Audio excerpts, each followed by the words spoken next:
Today marks the start of a road to some semblance of closure for those who lost loved ones in Britain's worst ever footballing disaster. The Prime Minister said he was sorry to the bereaved families of the victims of Hillsborough. In 1989, 96 Liverpool supporters were crushed to death at Sheffield's club stadium, where they'd gone to watch their team's FA Cup semi-final against Nottingham Forest. This morning, a report with details of documents kept secret from the relatives for all these years was also handed over. These families have suffered a double injustice.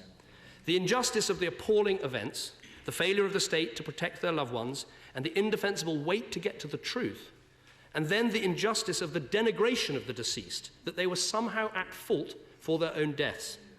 So on behalf of the government, and indeed our country, I am profoundly sorry that this double injustice has been left uncorrected for so long. Mr. Speaker, because of what I've described as the second injustice, the false version of events, not enough people in this country understand what the people of Merseyside have been through. This appalling death toll of so many loved ones lost was compounded by an attempt to blame the victims.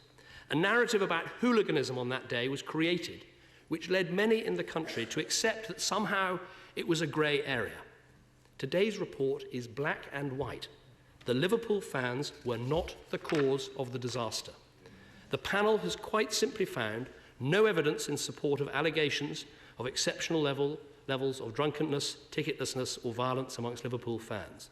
No evidence that fans had conspired to arrive late at the stadium, and no evidence that they stole from the dead and the dying. Mr. Speaker, I'm sure the whole House will want to thank the Bishop of Liverpool and his panel for all the work they've done.